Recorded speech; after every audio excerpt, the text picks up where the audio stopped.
મોબાઈલથી મુક્તિ આ શબ્દ સાંભળો તો તમે કહો તો આશ્ચર્યચકિત થઈ જાઓ, પણ આજના સમયમાં મોટાભાગના માતા પિતાની એક જ ફરિયાદ હોય છે કે બાળક આખો દિવસ મોબાઈલમાં જ વ્યસ્ત રહે છે, ભણવામાં ધ્યાન નથી આપતું. પરંતુ મહેસાણા જિલ્લાના એક નાનકડા ગામની શાળાએ આ સમસ્યાનો વૈજ્ઞાનિક ઉકેલ શોધી કાઢ્યો છે.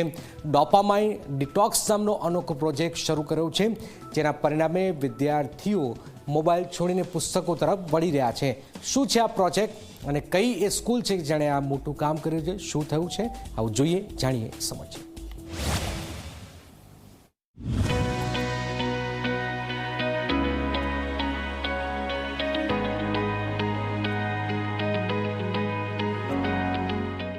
આ છે મહેસાણા જિલ્લાના આંબલિયાસણ સ્ટેશન ગામમાં આવેલી સાર્વજનિક વિદ્યાલય. નાનકડા ગામની આ શાળાએ એક એવો પ્રયોગ શરૂ કર્યો કે જેની વાહવાહી સમગ્ર રાજ્યમાં થઈ રહી છે. આ અનોખો પ્રયોગ એટલે ડોપામાઇન ડિટોક્સ.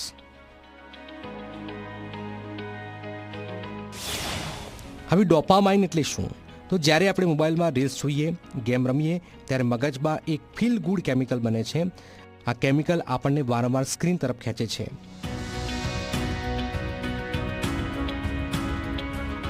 પણ જો એ જ ડોપામાઇન પુસ્તક વાંચવાથી, રમત રમવાથી અને મિત્રો સાથે વાતચીતથી મળે તો? આ જ વિચાર સાથે શાળા આચાર્ય રાકેશ ગિરી ગોસ્વામીના માર્ગદર્શન હેઠળ શિક્ષક હિતેશ ગોહિલે આ અભિયાન શરૂ કર્યું.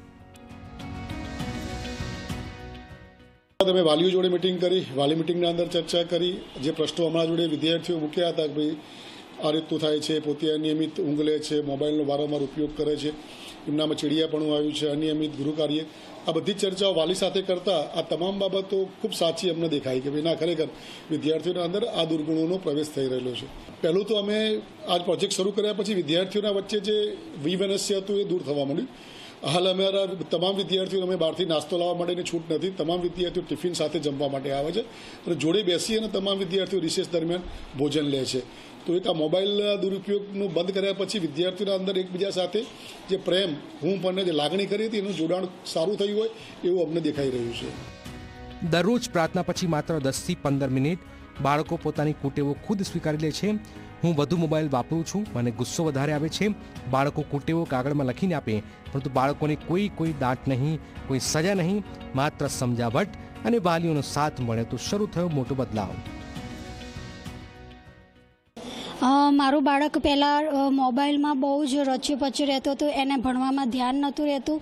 તો આ સરે એમને સારું એવું એમને જ્ઞાન આપ્યું અને એના કારણે બાળક મારું ઘણું બધું મોબાઈલમાં એનું ઓછું થઈ ગયું છે, રમવાનો ટાઈમ, અને ભણવામાં પણ એનું ખાસી રુચિ લાગી છે. અને સારું એવું પ્રોજેક્ટમાં કામ કર્યું છે સરે, અને એ બધું જ અમને જણાવતા હતા એની ડેલી રૂટીન કે તમારું બાળક આટલું એનું મોબાઈલમાં આટલું ધ્યાન છે. જે વિદ્યાર્થીઓ રોજ 3 થી 4 કલાક સ્ક્રીન સામે બેસતા હતા એ હવે પુસ્તક વાંચે છે. કેટલાકે ચા છોડીને દૂધ પીવાનું શરૂ કર્યું છે.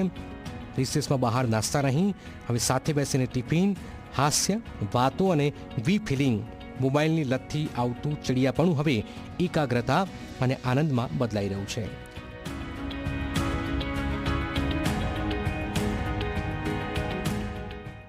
અમે એક પ્રોજેક્ટ ઉપર વર્ક કર્યું. એના માટે છે ને અમને સરે એક કાગળ ઉપર કુટેવો લખાઈ હતી અને પ્રાર્થના દર દિવસે પ્રાર્થના પતે પછી 10-20 મિનિટ આના માટે થોડી સૂચનાઓ આપે અને અમના ઘરે વાલીને જણાવે અને વાલીઓ પણ અમને આ વાત માટે પ્રેરતા હતા. આ જ રીતે અમે અમારા ડોપામાઇન ડિટોક્સમાં જે કાર્ય હતું અમારું, કે જે અમારી કુટેવ હતી એના અમે આગળ વધ્યા છીએ. અને બીજી વસ્તુ એ કે હું પહેલાં ફોન 2 થી 3 કલાક જોતી હતી, પણ હવે 1 કલાક જ જોઉં છું. જેમ કે મારી કુટેવ જ હતી કે વધારે પડતો ફોન જોવો અને તેના અંદર વધારે પડતી જેનાથી આપણને રિવોર્ડ મળે તેવી ગેમો રમવી, અને તે હું પહેલાં 3 થી 4 કલાક રમતો હતો અને હવે હું એ ગેમો નહીં પણ મારા ભણવા વિશે હું વધારે માહિતી જોઉં છું. આનાથી મને એ ફાયદો થયો કે હું અભ્યાસમાં વધારે ધ્યાન આપી શકું છું અને મારા પ્રથમ સત્ર કરતાં ત્રીજા સત્રમાં માર્ક્સ વધારે આવે છે. ખાસ વાત તો એ છે કે શિક્ષક હિતેશ ગોહિલ શિક્ષક બન્યા તે પહેલા જેલમાં ક્લાર્ક તરીકે ફરજ બજાવતા હતા. ત્યાં તેમણે માનસિકતા અને ગુનાહિત વલણનો અભ્યાસ કર્યો હતો અને આજે એ જ સમજ વિદ્યાર્થીઓના ભવિષ્યને ઘડવામાં પણ કામ લાગી રહી છે. એક નાનકડું કામ અને મોટું પરિવર્તન.